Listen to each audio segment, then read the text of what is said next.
Assalamualaikum warahmatullahi wabarakatuh. Alhamdulillahirabbil alamin. Allahumma shalli ala sayyidina Muhammad wa ala ali sayyidina Muhammad.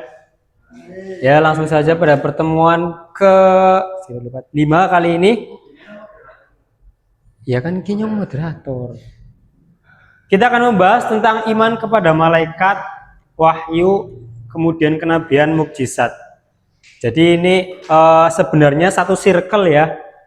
Ini merupakan media perantara dari Allah Subhanahu wa taala. Mungkin nanti akan dijelaskan lebih lanjut. Nah, ini kelompoknya ada Ahmad Imam sama Syekh Adibul Umam. Terus lanjut Mas. Pendahuluan, dalam ajaran Islam, keimanan tidak hanya berkaitan dengan keyakinan kepada Allah, tetapi juga mencakup keyakinan terhadap hal-hal gaib yang menjadi bagian dari rukun iman. Di antara rukun iman tersebut, yaitu iman kepada malaikat, untuk wahyu, para nabi dan mukjizat itu masuk kepada iman kepada nabi dan rasul. Keempat konsep ini memiliki hubungan yang sangat erat dan membentuk satu sistem teologis yang utuh dalam akidah Islam. Jadi seperti yang saya bilang tadi, di sini kalau di rukun iman berarti mencakup dua rukun iman, iman kepada malaikat dan iman kepada nabi dan rasul. Cuman ini dibahas karena ini satu konsep ya, media dari Allah, karena nggak mungkin Allah turun langsung gitu mengotori tangannya. Lanjut, yang pertama ada iman kepada malaikat. Kita ketahui sendiri malaikat merupakan makhluk gaib ciptaan Allah yang diciptakan dari cahaya dan senantiasa taat kepada perintahnya. Mereka tidak memiliki hawa nafsu, tidak makan dan minum, serta tidak pernah bermaksiat. Karena malaikat memang ajudannya Gusti Allah ya, nggak mungkin ajudan kok bermaksiat. Silahkan masuk, monggo. Iman kepada malaikat berarti meyakini secara penuh keberadaan mereka, tugas-tugasnya dan perannya dalam menjalankan ketentuan Allah di alam semesta. Jadi bentuk kita iman kepada malaikat adalah kita mempercayai bahwa malaikat itu ada seperti yang 10 malaikat wajib yang kita ketahui. Kalian sudah tahu semuanya, maka kita wajib mengimaninya karena itu merupakan rukun daripada iman. Selanjutnya, nah, malaikat memiliki berbagai tugas. 10 malaikat yang wajib diketahui itu ada tugasnya masing-masing. Ini ada beberapa, yaitu malaikat Jibril menyampaikan wahyu. Terus malaikat Raqib Atid disebutkan, malaikat Israfil disebutkan, malaikat Israil disebutkan. Jadi kalau yang di sini yang akan dibahas lebih lanjut itu malaikat Jibril. Kemudian Al-Quran menyebutkan keberadaan malaikat dalam berbagai ayat, diantaranya dalam surat Al-Baqarah ayat 285. Mas Ade, surat Al-Baqarah ayat 285. Lanjut kok. Terus Mas, yuk tampil. Al-Baqarah ayat 285 biar teman-teman tahu gitu loh. Loh, menyembunyikan ilmu. Gimana Mas Ade? Suren. Ya, ini sudah dijelaskan dalam Al-Quran. Jadi ya kalau iman ya nggak usah berpatokan nggak sih? Kalau iman ya kan. Terus lanjut, nyoba lah. Ya silakan dilanjutkan kepada Mas Adib.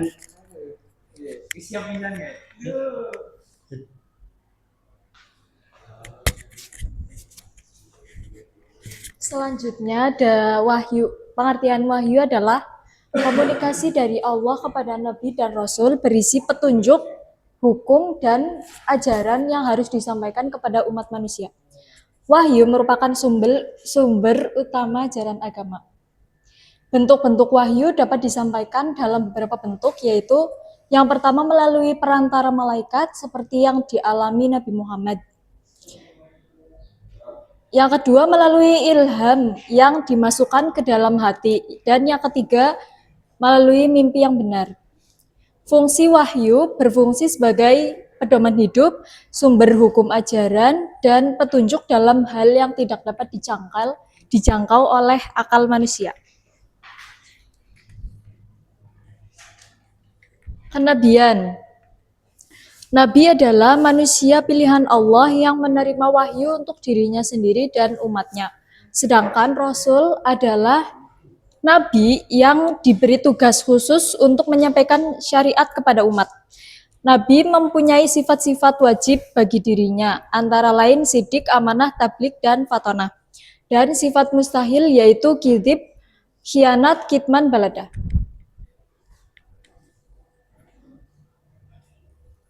Tujuan diutusnya Nabi dan Rasul. Nabi dan Rasul diutus untuk membimbing manusia ke jalan yang benar, menyampaikan wahyu, dan menjadi teladan dalam kehidupan.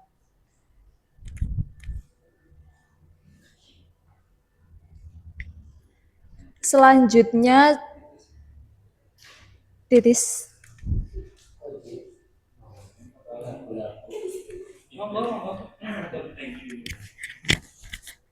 Oke, selanjutnya mengenai tentang mukjizat. Teman-teman udah tahu apa itu mukjizat? Harusnya udah dong, udah semester 6 harusnya sudah tahu ya. Oke, jadi mukjizat adalah kejadian luar biasa yang diberikan oleh Allah kepada nabi dan rasul sebagai bukti kebenaran kenabian mereka. Mukjizat tidak dapat ditiru oleh manusia biasa. Jadi mungkin mukjizat ini adalah salah satu hal yang sangat spesial gitu ya. Yang ini khususnya diberikannya hanya kepada nabi dan rasul. Jadi selain nabi dan rasul, mungkin namanya bukan mukjizat gitu. Jadi mukjizat ini khusus diberikan kepada nabi dan rasul. Contohnya mungkin kalau Nabi Muhammad mukjizatnya apa teman-teman? Al-Quran. Terus kalau Nabi Isa, ayo apa Nabi Isa? Nabi Isa salah satunya adalah dapat menghidupkan orang mati. mungkin ya kalau hidupnya nanti di zamannya Nabi Isa gitu ya, bisa salah satunya adalah bisa menghidupkan orang meninggal gitu ya, lalu bisa menyembuhkan penyakit. Apa teman-teman? Ada yang tahu nggak? Emang dulu ada penyakit kista ya? Bukan, itu loh yang tangannya bisa protol satu-satu. Tahu nggak? Bukan dong. Bukan. Intinya bisa menyembuhkan beberapa penyakit gitu ya. Yang mungkin zaman dahulu itu penyembuhannya susah gitu. Selanjutnya kita lihat dari jenis-jenis mukjizat. Yang pertama itu mukjizat dapat berupa hisi itu fisik teman-teman. Contohnya kayak Nabi Musa apa mukjizatnya teman-teman? Nabi Musa punya tongkatnya bisa berubah jadi apa? Bukan jadi Harry Potter ya? Jadi apa? Jadi ular gitu ya. Nah, tadi mohon diperhatikan ulangnya. Lalu ada Al-Quran. Jadi mukjizat yang pertama itu berupa fisik atau bentuk fisiknya ada gitu. Selanjutnya boleh? Nah, fungsi dari mukjizat itu apa sih sebenarnya? Yang pertama pasti untuk membuktikan kebenaran seorang nabi. Nabi itu kayak kan nabi itu sama halnya manusia biasa, tapi beliau ini merupakan punya sesuatu yang dispesialkan. Nah, itu. Jadi salah satunya adalah fungsi mukjizat gitu ya. Yang kedua adalah menguatkan keimanan umat gitu ya. Dengan adanya mukjizat, salah satunya adalah mukjizat berupa fisik. Apa sih Mas? Berupa fisik. Jadi itu kayak keimanan umat itu menjadi bertambah. Oh, ini loh ada buktinya, ada bukti secara fisiknya bahwa beliau ini contoh Mas Iip ya. Mas Iip seorang nabi gitu ya. Mas Iip mukjizatnya apa Mas? Nabi palsu ya. Parah, Nono ya, Nono bawa fisik ya, bukan fisik itu maksudnya ya. Bukan fisik body. Apa?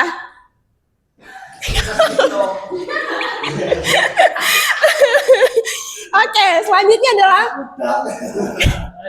Astagfirullah, sudah cukup. Selanjutnya adalah, kok ini 4 ya, Mas? Selanjutnya adalah melemahkan penentangan dakwah Nabi. Secara ketika Nabi itu kan berjuang, berdakwah ya, punya perjuangan gitu ya. Pasti penentangnya itu banyak. Salah satunya mungkin Mas Ibnu ya.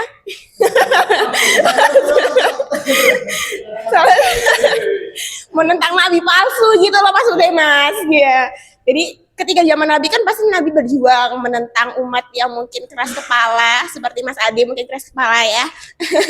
Karena mukjizat ini sebagai apa ya? Sebagai penguatnya, jadi senjatanya ibaratnya gitu. Tadi contohnya Nabi Musa. Nabi Musa kan di zamannya itu adalah banyak banget penyihir.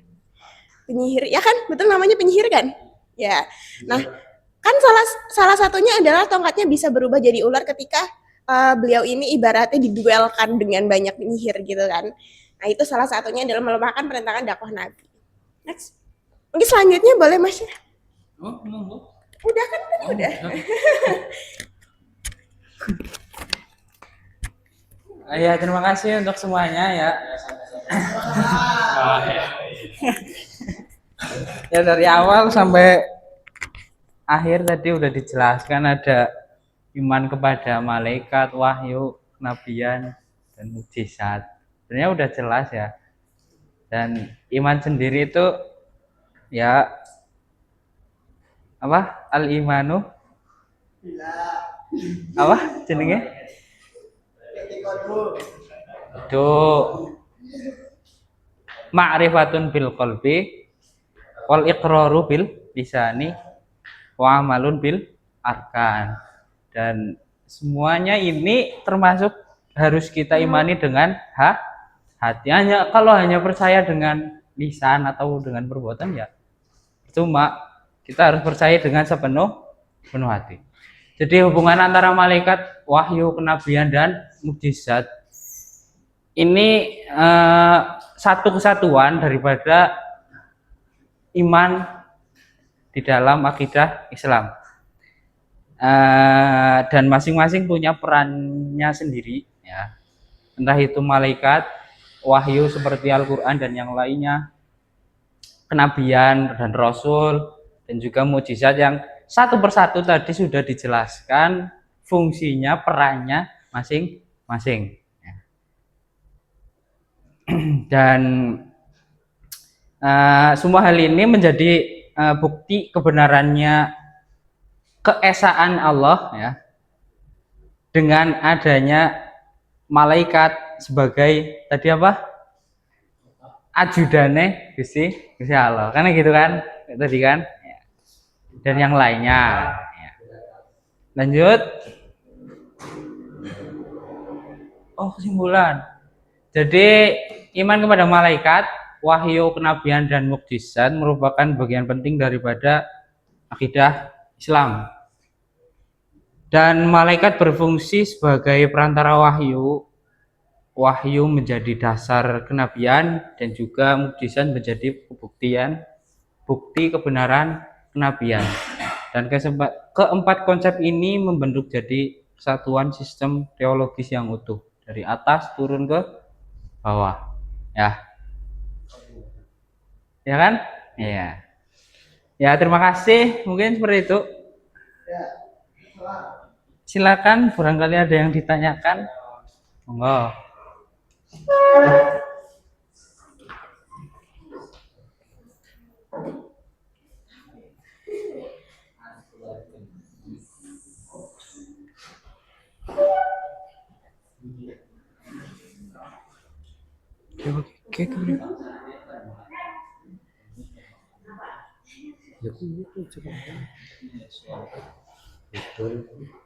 Ayo, Mas.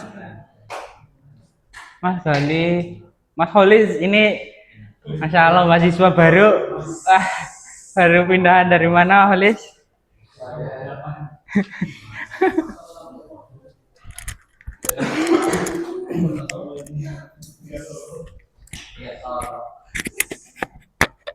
Monggo, barangkali ada yang ditanyakan. Fadil, Kang Sarok.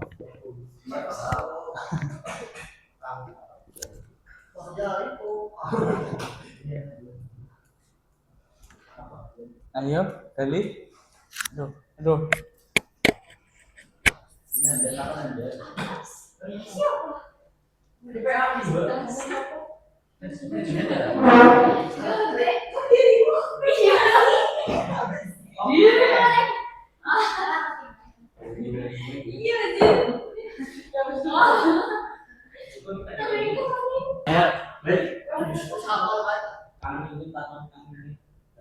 Yuk, sebenarnya banyak ya pertanyaan.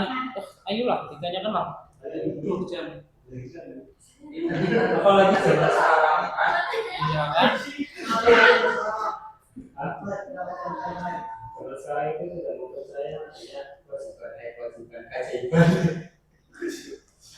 Ya, gimana cara bedain nabi palsu? Hah? Terus gimana cara bedain? Ya tapi kan banyak kan sekarang kayak Iya. yang ngaku sebagai nabi atau Palsu. palsu ya. Terus ada yang ngaku udah pernah ketemu Gusti Allah gitu, jadi aku udah tahu kabarnya itu. Kenapa? Ya enggak, tapi apakah Anda mempercayai hal-hal seperti itu atau tidak? Nah, yang ingin saya tanyakan sebenarnya nggak ke situ, tapi biar lebih apa ya, tentang keimanan nih. Yang pertama, wahyu kan katanya menjadi berdasarkan nabian ya kan. Nah, wahyu pertama Nabi Muhammad itu kan surat Al-Baqarah. Nah, terus untuk Nabi Muhammad, terus nabi-nabi yang sebelumnya kayak Nabi Isa, Nabi Musa, dan lain-lain Rasul ya, utamanya Rasul yang punya umat itu wahyunya seperti apa? Kayak gitu. Itu dulu. Kan ada apa Rasul yang Azmi kan yang punya umat ya kan. Nah, yang punya umat itu kan jelas Rasul itu bukan cuma Nabi. Nah, untuk wahyu-wahyu nabi-nabi yang sebelumnya itu seperti apa? Nabi selain 25 atau bagaimana? Rasul yang Azmi berarti kan ada Nabi Musa, Nabi Isa yang punya umat lah, yang punya umat Nabi Nuh. Biarkan itu benar-benar seperti yang punya umat. Oke, seperti itu. Oh ya, ya. Ya, langsung dijawab. Boleh? Monggo. Berarti nanti dulu ya. Loh, ya kan? Ya, barangkali ada yang masih mau bertanya. Beliau mas. Saya tidak semangat. Ayo,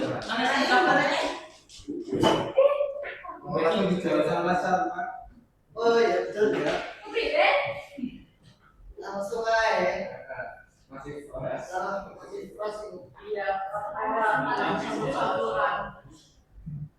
Sebelum Nabi Muhammad Nabi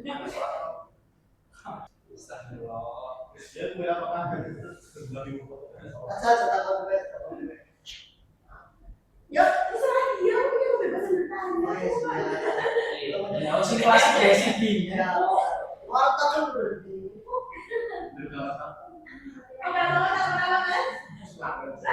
Ayo, satu. Dari perempuan sebetulnya lo masalahnya apa mas? Kondangan.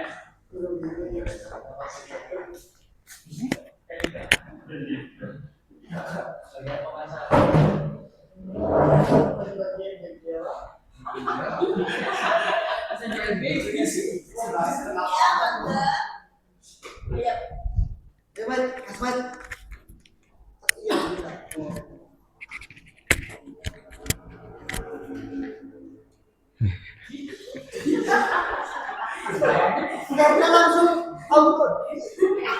Ada baca ya.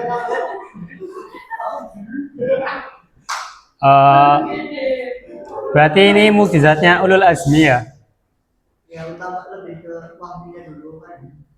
Tadi dijelaskan bahwa wahyu itu cuma kata-kata Apa? kenabian ya kan. Iya.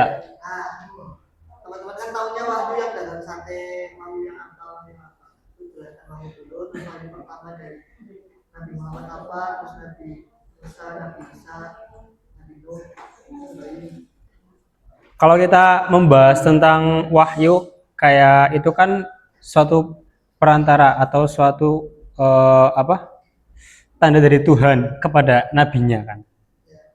Kalau Nabi Muhammad wahyu pertama itu karena beliau itu mukjizatnya Al-Quran, maka wahyu pertamanya itu bentuknya Al-Quran. Kan seperti itu. Nah, untuk nabi-nabi yang ulul azmi yang lain yang intinya itu kayak Nabi Nuh kan, ulul azmi siapa sih? Nabi Nuh, Nabi Musa, Nabi Isa, terus Nabi Muhammad di sini Nabi Ibrahim. Nah, kalau alasannya kan mereka karena dakwah yang sangat berat, kemudian mereka lebih mengutamakan umatnya kan daripada dirinya sendiri, makanya kenapa mereka juga menjadi rasul. Kalau untuk mukjizatnya sendiri-sendiri itu mungkin kurang tahu seperti apa. Kayak contoh dari Nabi Ibrahim itu kan ketika wahyu dengan nabinya, maka yang tahu itu hanya iya. Nah, untuk menunjukkan kewahyuan itu dengan mukjizat untuk menunjukkan kepada umatnya. Contoh kayak Nabi Muhammad, mukjizatnya Al-Quran. Itu mungkin yang orang anggap mukjizat yang biasa saja, tapi kalau kita masuk di zaman sekarang itu malah mukjizat yang paling keren karena itu bertahan lama.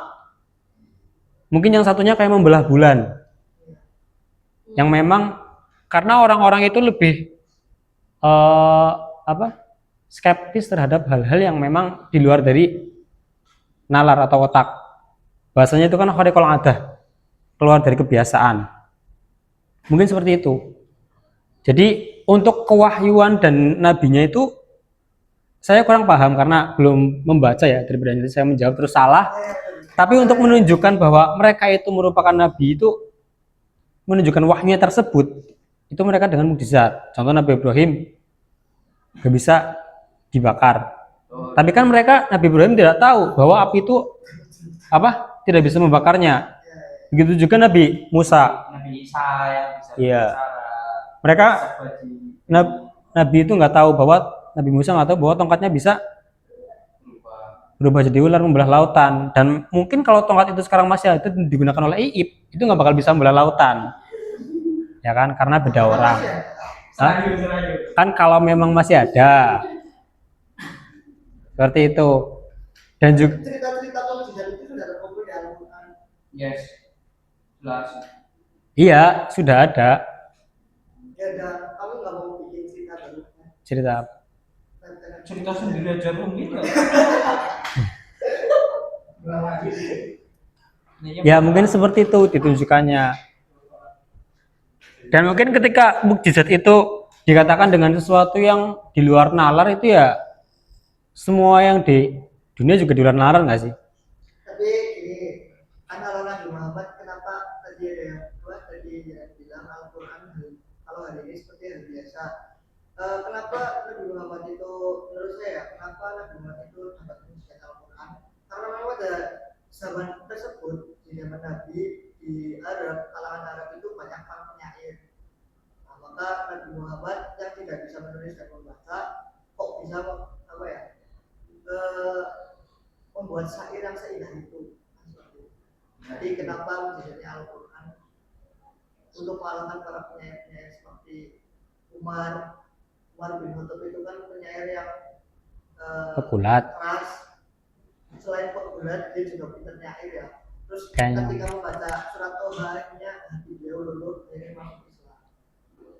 Lalu mujizatnya Al-Quran karena memang di zaman tersebut banyak penyair-penyair gitu kan. Iya seperti itu. Salah satunya apa sih? Mukjizat. Jadi mukjizat itu melihat keadaan di zaman tersebut berarti ya. Kayak di zaman Nabi Musa banyak penyihir, akhirnya Nabi Musa diberikan mukjizat seperti halnya penyihir. Seperti itu berarti ya. Ya kan untuk melemahkan. Mungkin yang eh, sedang tren di situ. Iya Mas, bener. Iya nggak sih? Viral ya. Iya, maksudnya yang sedang tren di situ apa nanti kita lemahkan seperti itu. Tetapi mungkin karena penalaran mereka juga penalaran orang-orang sekarang itu lebih ke hal-hal yang apa? Mustahil nggak sih? Ya kan? Tapi kalau kita telisik lagi, tapi sebenarnya hal-hal semua itu mustahil nggak sih? Kayak Nabi siapa yang mengeluarkan unta dari batu? Nabi Soleh. Nabi Soleh kan beliau bisa mengeluarkan unta dari batu. Padahal kalau kita pakai penalaran saja, kita pun nggak bisa bikin onta, iya nggak sih? Manusia nggak bisa bikin onta kan? Manusia nggak bisa bikin nyamuk. Sebenarnya itu kayak mukjizat-mukjizat tersebut ya untuk melemahkan mereka-mereka yang kuat. Tapi kalau kita penalaran pakai akal sehat, itu ya sesuatu hal yang biasa nggak sih? Kayak onta keluar dari batu, seharusnya kita ya udah, kan kita nggak bisa bikin onta, sama saja nggak sih? Ya nggak? Tapi sama saja nggak sih? Bukannya melemahkan malah tambah nggak percaya sama kenabian tersebut kan malah. Apa? Ya akhirnya seperti itu kan. Kayak semisal nih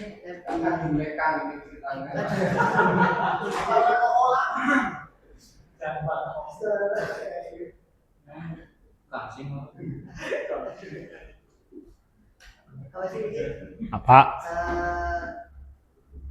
Kayak semisal nih Nabi Muhammad yang Isra Mi'raj.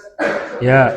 Kan akhirnya banyak yang berpikir bahwa Nabi Muhammad itu orang gila. Nabi Muhammad itu apa ya? Cuma ngangkat cerita. Bukannya malah orang-orang jadi tambah yang mengikut, tapi malah akhirnya banyak yang membelot. Nah, kan akhirnya seperti itu. Karena gini, semua akal kita itu terbatas, ya. Dan orang itu harus setuju akal kita itu terbatas, harus itu. Kenapa kok harus? Saya nggak tahu kamu apa yang kamu lakukan nanti dan tadi, ya nggak? Kenapa kok Abu Bakar percaya? Karena dia tidak terlalu memikirkan itu. Coba ambil Abu Bakar, itu ya gimana? Jadi orang percaya loh. Iya. Keterbatasan akal itu tidak bisa membuktikan kemustahilan apa yang terjadi.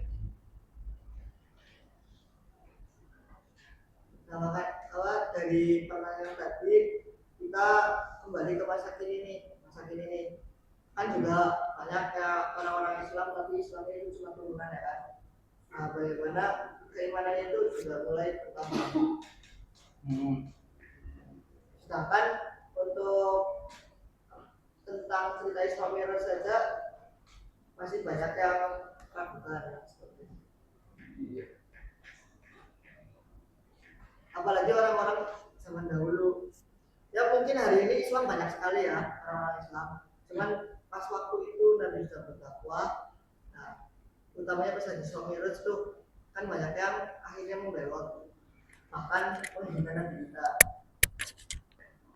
Terus cara meyakinkannya kembali gimana sih? Orang zaman sekarang.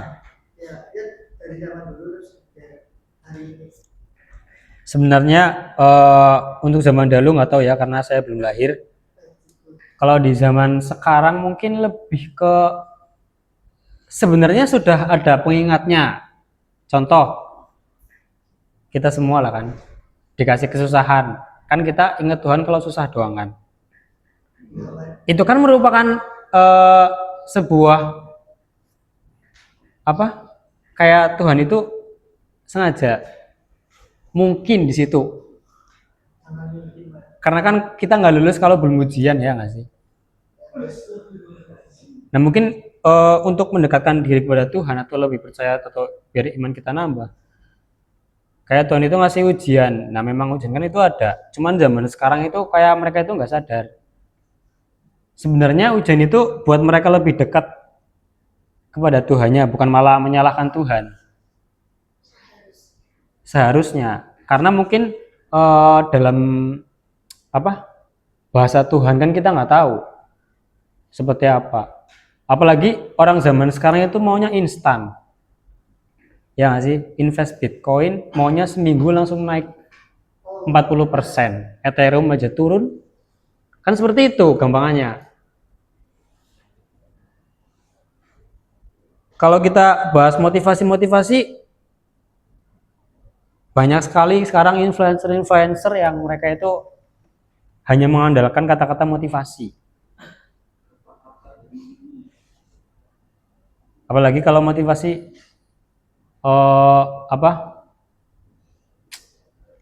ya semualah. Motivasi apapun itu kan sekarang udah banyak gitu loh. Tapi kan sama saja. Sadarnya kalau pas dimotivasi doang, kalau udah bisa cara hilang. Makanya dikasih kesusahan supaya sadarnya nggak sadar sama susah. Kan seperti itu. Maksudnya saya juga bingung ya.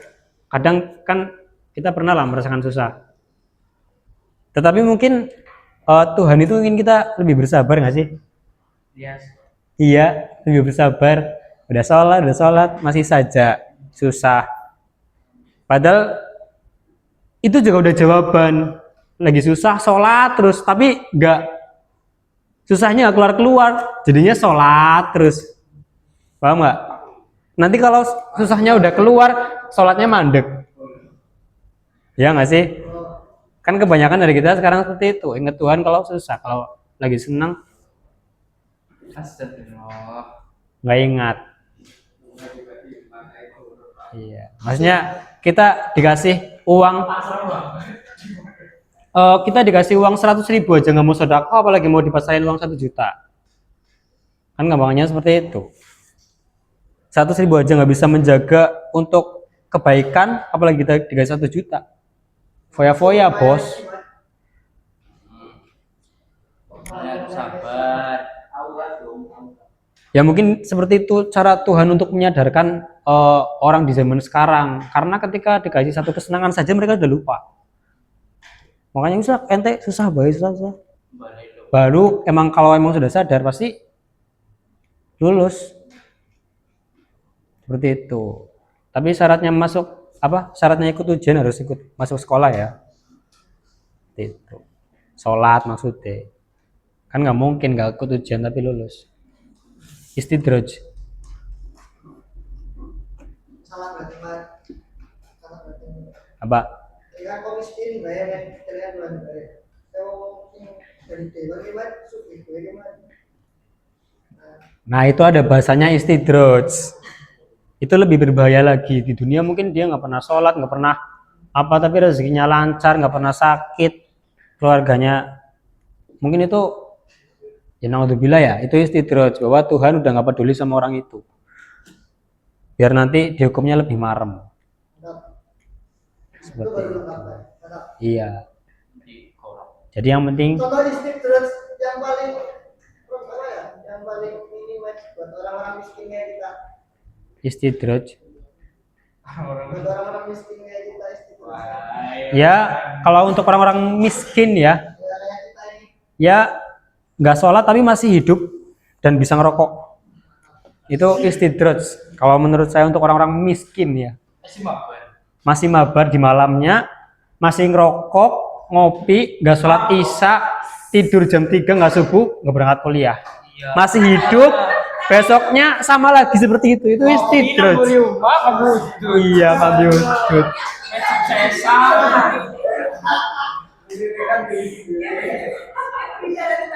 Itu istidraj. Iya, untuk orang miskin. Itu. Apalagi kalau udah seperti itu kok malah sugih. Iya, tiba-tiba sukses. Pedusnya papat.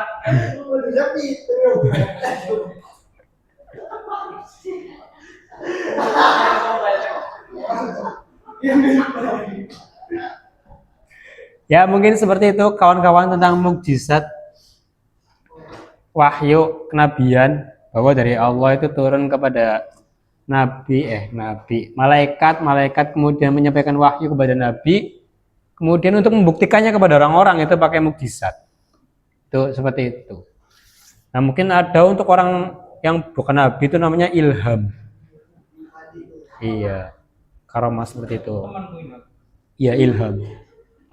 Mungkin seperti itu, cukup dari kami. Sudah tidak ada pertanyaan lagi ya.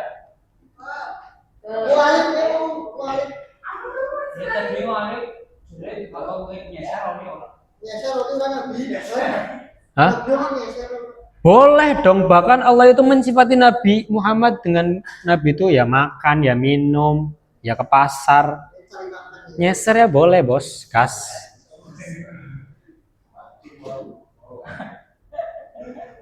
Seperti itu ya.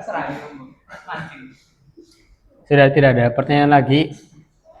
Sudah, oke, terima kasih. Mohon maaf apabila banyak kekurangan dari saya dan kekurangan dari kalian juga sudah saya maafkan.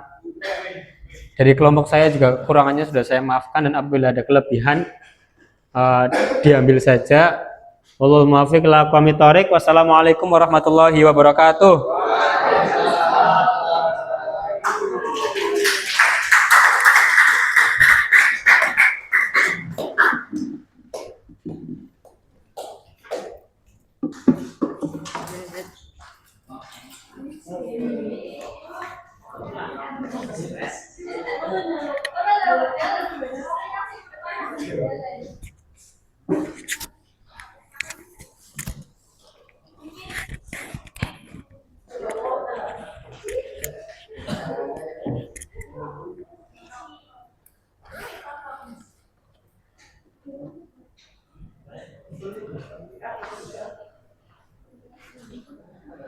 Matinya gimana sih?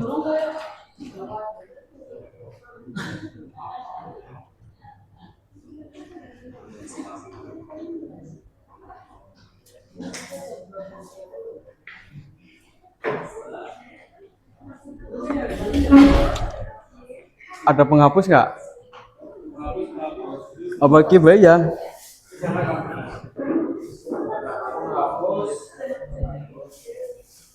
Ada yang bawa tisu nggak? Besok.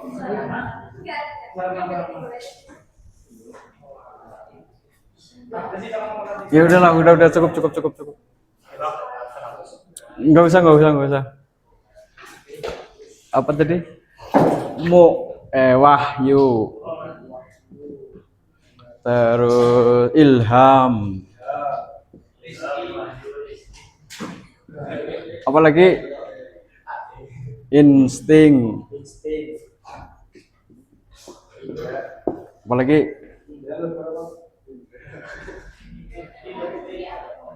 Kalau dalam bahasa Jawa itu rasa atau rasa ya. Terus tadi mukjizat.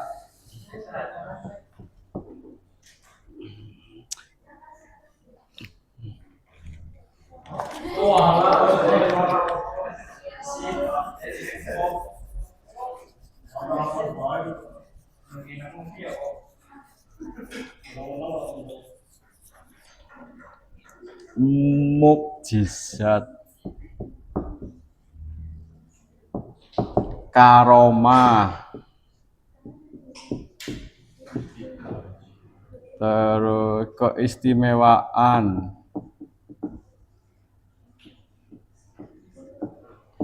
atau kemampuan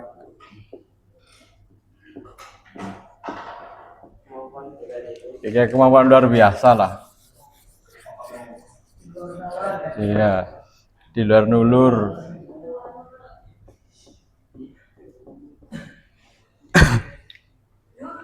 Ini kalian tahu nggak bedanya istilah-istilah ini? Sudah tahu ya, sudah paham ya bedanya istilah-istilah itu? Sama. Jadi kalau di ahli sunnah istilah ini dibedakan. Wahyu beda, ilham sendiri, insting sendiri, rasa sendiri ya. Terutama ini wahyu dan ilham. Tapi kalau di Ahmadiyah itu pengertiannya sama jadi satu. Wahyu dan ilham itu sama. Tidak dibedakan ya.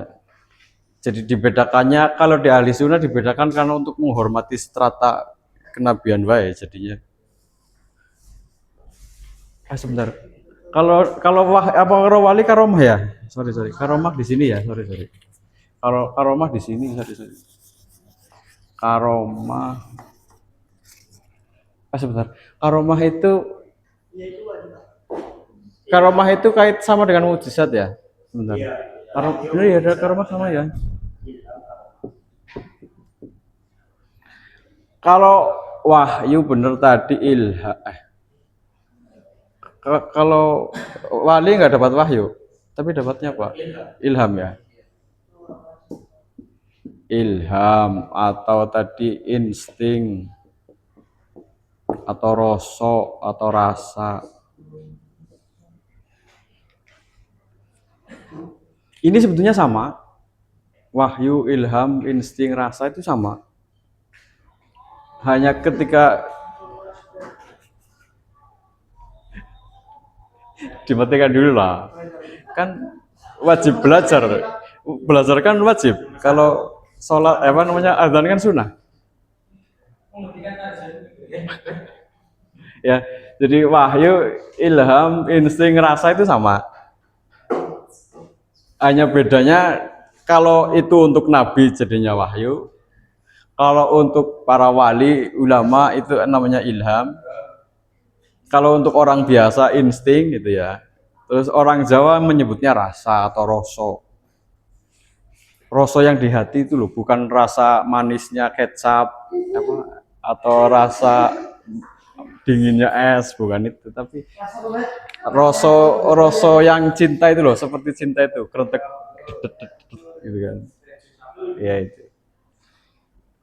Kalau dalam bentuk kemampuan atau keahlian itu kalau di nabi namanya mukjizat, kalau di wali karomah atau keistimewaan atau kemampuan, maunah ya, apa ya kalau di wali maunah ya? Kayaknya maunah loh istilahnya apa ya? Apa sih ya? Maunah pertolongan ya. Jadi ini sebetulnya berkaitan. Jadi Nabi Musa waktu diperintah untuk melemparkan tongkatnya itu wahyu. Tapi begitu melemparkan tongkat kemudian jadi ular itu namanya mukjizat. Iya. Kalau Iib melemparkan tongkat jadi duit gitu kan misalnya. Dijual tongkatnya.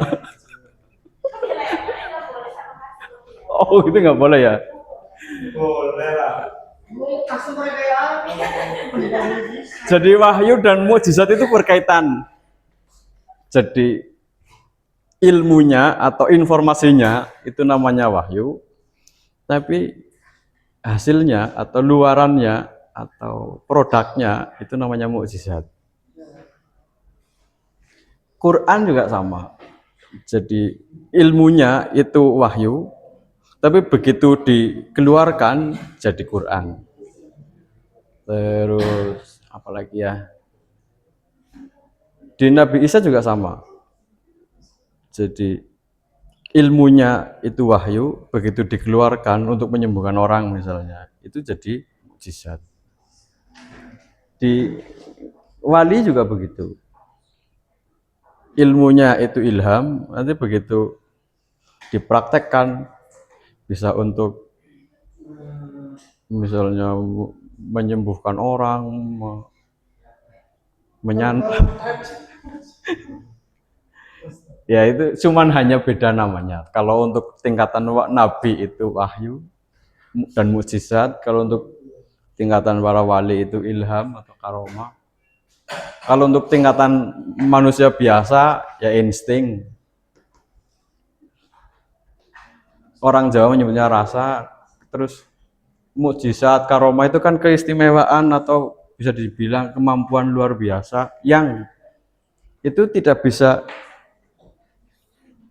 dipelajari, itu murni pemberian.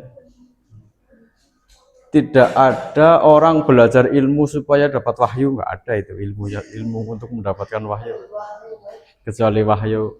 Ada yang namanya wahyu nggak ada ya. Wahyu Setiawan.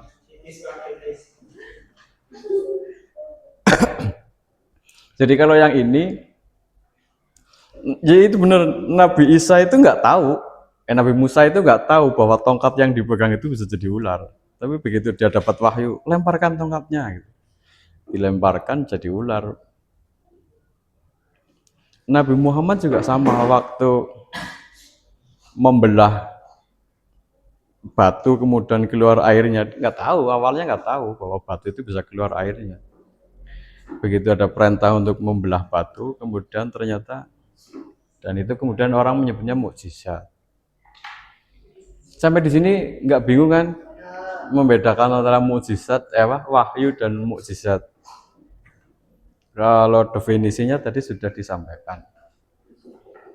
Terus apa tadi ya? Tadi ada yang menyebut akal itu terbatas ya. Batasnya di mana, Mas? Kamu bilang akal itu terbatas, batasnya di mana? Di Haji Barat. Akal manusia itu berkembang. Ya, dari mulai anak kecil sampai dewasa sampai tua itu kan berkembang. Jadi batasan akal itu yang disebut akal terbatas itu karena perkembangannya itu kan.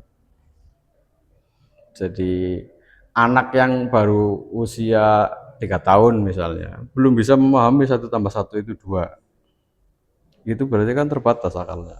Tapi begitu umurnya sudah naik, sudah tahu bahwa 1+1 2. Begitu seterusnya. Ketika orang-orang yang terbiasa mengalami pengalaman spiritual,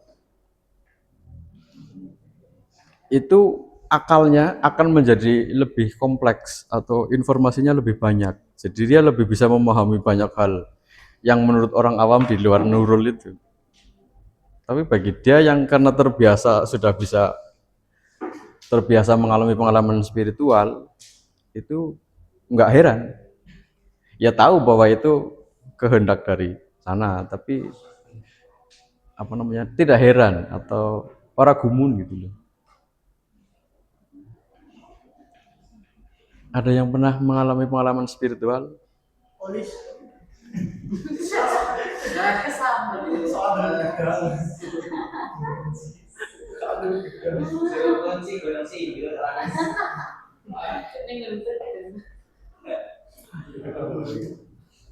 Polis.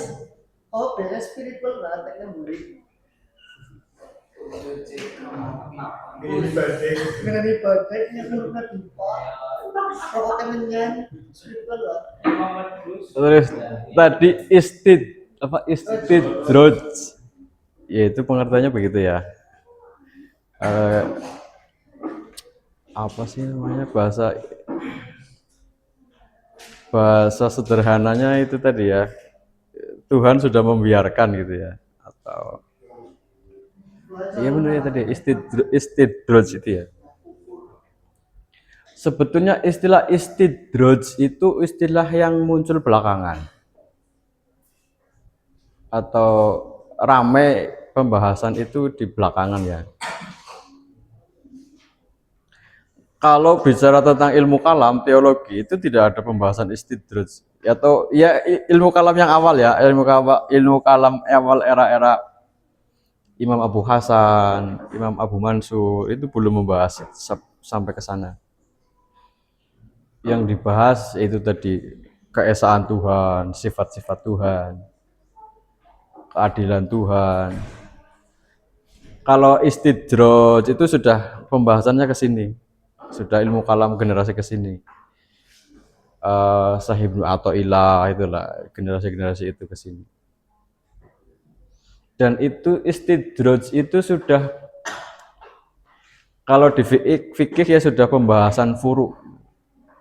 Sudah pembahasan furu, sudah remah-remah itulah, bukan pembahasan inti. Karena kembali ke, kalau kita bicara ilmu kalam ya kembali ke Allah itu kan punya satu sifat jaiz. Apa bunyinya? Masih ingat gak? Sifat jaiz. Iya kan? Apa? Sifat jaiz itu yang gimana? Sifat wajib kan ada 20. Sifat mustahil 20. Sifat jaiz kan 1. Apa bunyinya? Iya kan? Bahasa Jawanya apa? Gusti Allah ki bebas arep ngapa-apa bae terserah gitu kan. Iya kan? Iya kan? Gusti Allah ki arep menungsa kabeh ki makhluke Gusti Allah, duweke Gusti Allah. Gusti Allah arep gawe iip dadi apa utawa terus iya monyet dadi kan terserah Gusti Allah. Sing wong kafir sugih banduara ora tau sembayang madonan mainan ora bangkrut besok mlebu surga ya terserah Gusti Allah. Kayak gitu maksudnya. Iya, jadi kalau kembali ke teologi awal tidak ada istidros itu. Iya kan? Kalau dikembalikan ke ilmu kalam generasi awal tadi itu tidak ada istidros. Kabeh kersane Gusti Allah. Gusti Allah wong sing elek, metakil, sombong, jebule wali ya bisa baik. Wong sing sembayangnya rajin, tahajudnya rajin, jebule kere baik. Terserah. Iya enggak? Yang jadi salah adalah ketika kalian sembayang kepengen sugih. Itu yang jadi salah. So, ya tahajud dan kepengen toli jodoh, itu salah.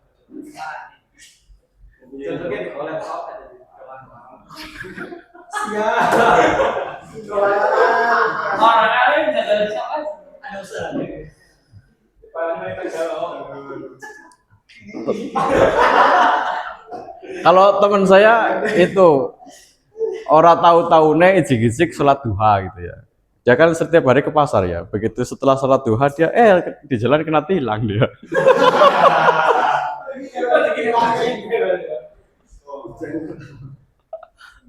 Ya itu ya terserah Gusti Allah kok.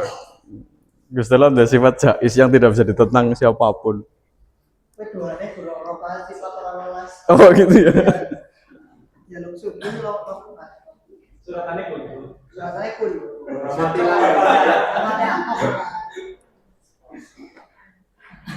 Sugi miskin itu pemberian dari Allah. Terserah. Gusti Allah arep awe sugi mari wong sing ora sembayang kafir maning, ateis maning utawa tukang mate apa jenenge keji kejam maning, madonan nyolongan mainan. Ora bangkrut ya. Terus wis madonan ora kenang aid, ora kenang sifilis.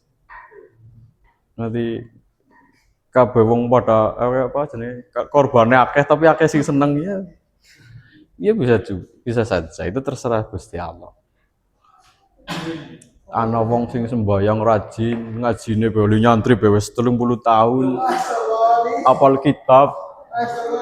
Jebule kere bae. Iya. Ya itu terserah.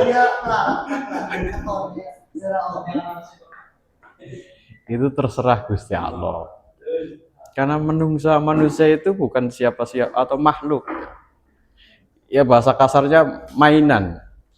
Manusia itu kan hanya mainannya Gusti Allah. Mau dibikin mainan apapun, ya manusia itu aslinya tidak punya hak untuk protes. Mainan kok protes. Kamu punya boneka, terus nggak usah boneka lah. Kamu punya motor lah ya. Kamu punya motor, kepengin mungkin dimodif, peleknya diganti racing, misalnya. Wis teknis itu warna pelek racing regane 500.000. Ternyata motornya protes. Kamu gimana tuh? Delmaningan motornya.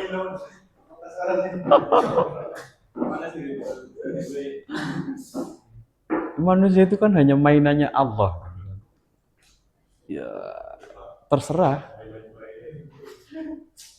Gusti Allah Arab memperlakukan kita seperti apapun urusan sana. Itu idealnya begitu. Bahwa manusia itu tidak punya hak untuk protes.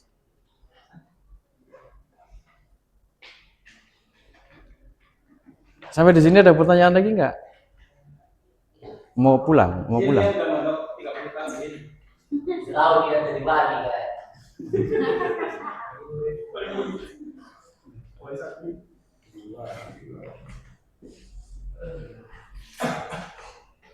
Terus kenapa orang zaman sekarang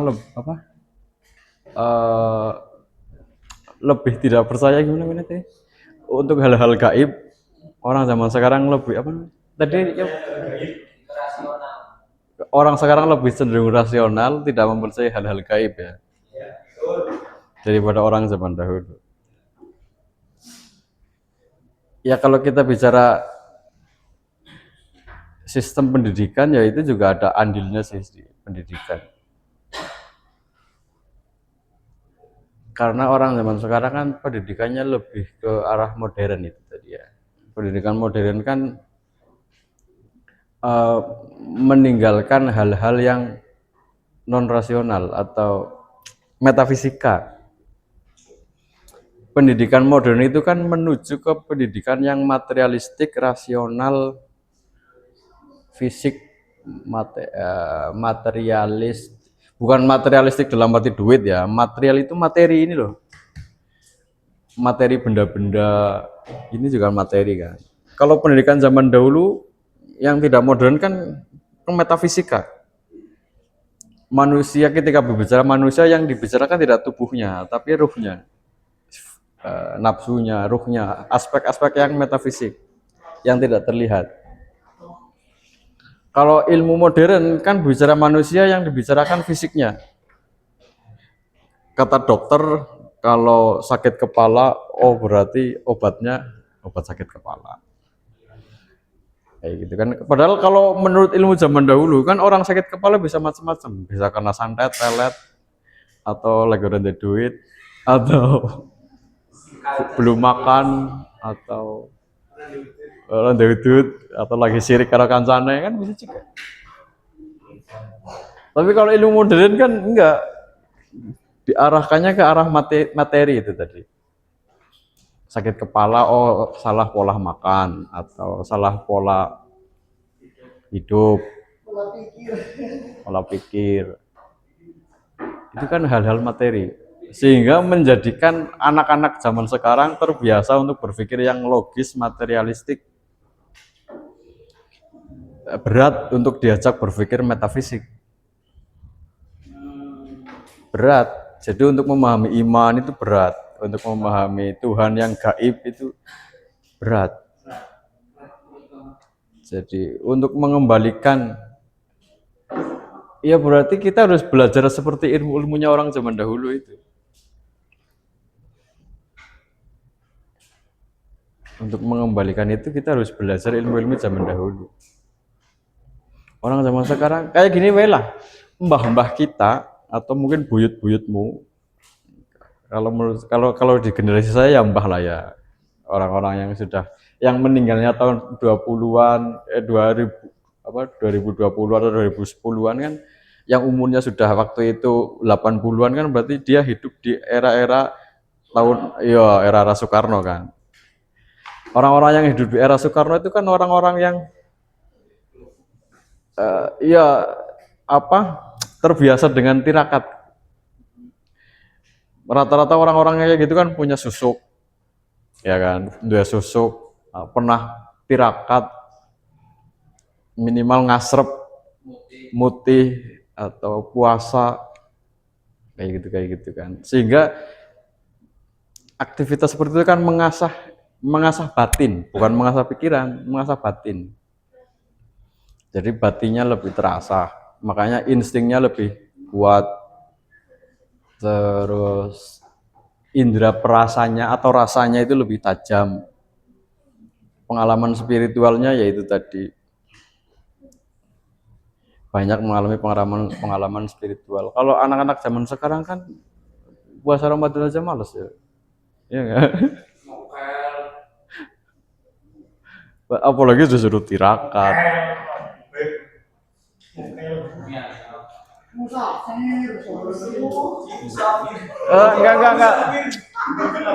Di antara kalian ada yang pernah itu gak ngasrep? Ada nggak? Belum pernah. Pernah ya? Iya rahasia. Kalau ngasrep pernah ya? Kalau Profesor Ramadan pernah ya?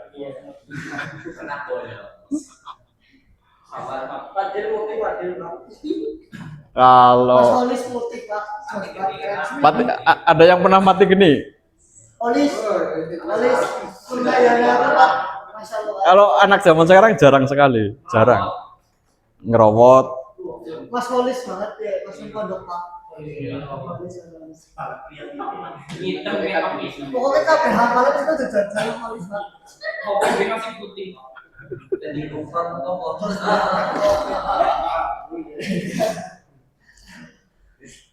Ya, itu mengasah batin. Jadi itu apa namanya, aktivitas atau kegiatan-kegiatannya untuk mengasah batin. Jadi batinnya menjadi lebih peka, lebih tajam. Kalau di ilmu modern kan orang pengen sehat, kepengen kuat harus makan yang suplemen, vitamin, olahraga gitu kan. Kalau di ilmunya orang zaman dahulu kan kepengen kuat, tirakat. Tapa sampai ungkapan Jawanya apa ya? Kepengen mukti kudu wani mati. Pernah dengar istilah itu? Mukti itu apa, mukti tahu nggak? Mulia. Mukti itu mulia. Entah itu mulia dalam arti jadi pejabat, jadi orang kaya atau apapun ya.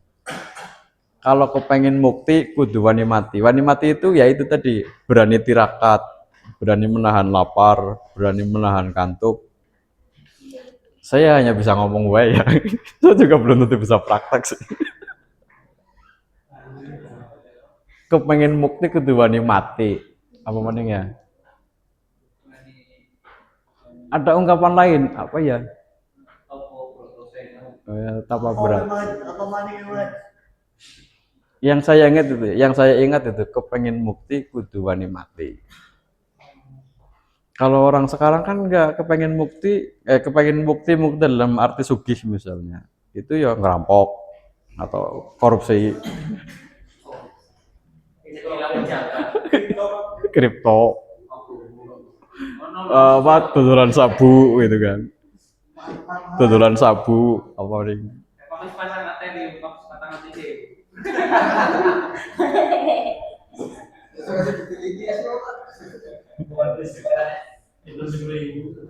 Kalau orang zaman dulu enggak kepengen mukti ya tirakat, ngasrep, puasa weton tahu? Kalau puasa weton tahu? Puasa weton tahu? Iya, sebelumnya sama sesudahnya 3 hari. Misalnya kamu wetonnya Kemis Wage ya berarti Rebo Pon, Kemis Wage, Jumat Kliwon.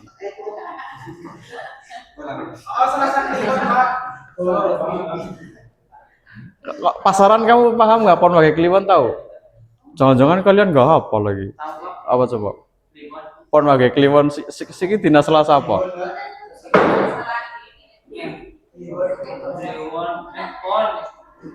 Pohon manis apa ya?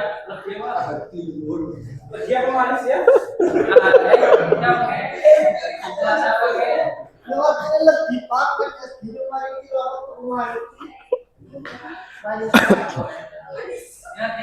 Dan orang Jawa kan pasaran itu dipegang karena kaitannya itu tadi ngasrep, ngerowot. Iya, perjodohan.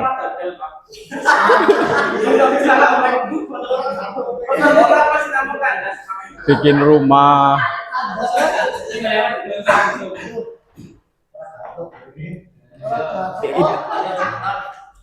Itu kan kaitannya ilmunya astronomi itu, astrologi ya, kaitannya ilmu tentang perbintangan itu. Dan zaman dahulu ilmu sihir itu ilmu yang legal. Padahal itu zamannya Nabi Musa, zamannya bahkan Nabi Muhammad pun masih ada itu. ilmu sihir itu masih legal. Dan ilmu sihir waktu itu ilmu-ilmu perbintangan kaitannya. Jadi ada hitung-hitungannya itu. Di hari ini tanggal sekian nanti posisi bintang apa misalnya. Bintang apa namanya? Bintang ya kayak gitulah. Posisi bintang di sini, oh berarti energinya ini. Kalau untuk ngirim ya santet arahnya kemana itu ada ilmunya itu ilmu perbintangan. Dan zaman dahulu ilmu kayak gitu legal biasa.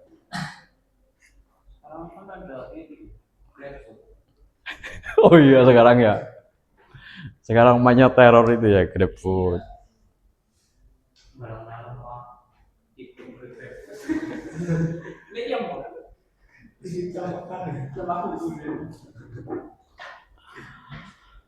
Begitu, tidak ada pertanyaan? Cukup.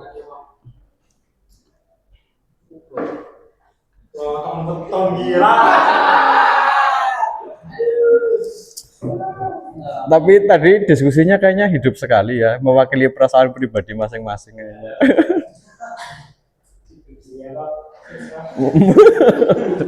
Ya orang kok pada baik. Jadi susah itu cuman perasaan di hati. Ya kan? Kalau kamu jalan kaki dari sini ke Tegal misalnya, kalau kamu enjoy menikmatinya, ya nggak susah. Tapi kalau kamu meskipun kamu naik Alphard dari sini ke Tegal, tapi hatimu berduka ya jadinya susah. Dan lupa Alphard sing demut-demut bensinnya larang. Alphard sih kayak udah bayar. Tapi bagi orang yang bisa menikmati hidup nggak susah, nyantai baik biasa. Jadi susah dan senang itu perasaan batin yang itu tidak ada kaitannya dengan fisik. Jadi kamu belum makan pun kalau kamu merasa senang dan susah, kita lagi bicara senang dan susah. Loh, buktinya puasa kamu bisa melaksanakannya kan?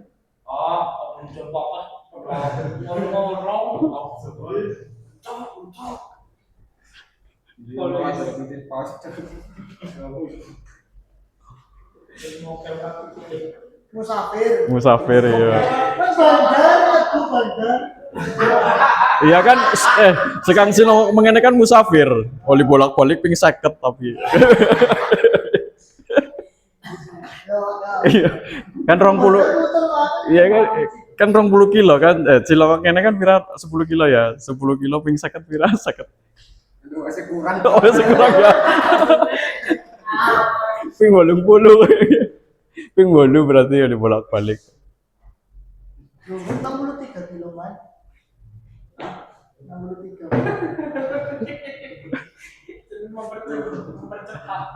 Musafir. Oke, kalau tidak ada kita nanti untuk yang praktek azazat tugas saya. Bagus.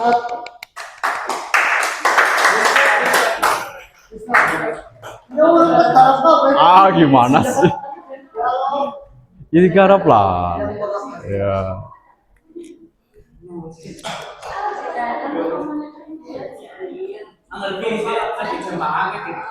Terserah. Nek ora izin, Mbak. Oh ya, suara tok ya, orang karo video ya. Oh ya benar. Salat subuh.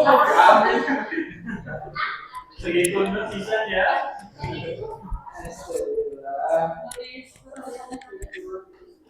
Oke, kalau tidak ada saya cukupkan sampai di sini. Terima kasih. Assalamualaikum warahmatullahi wabarakatuh.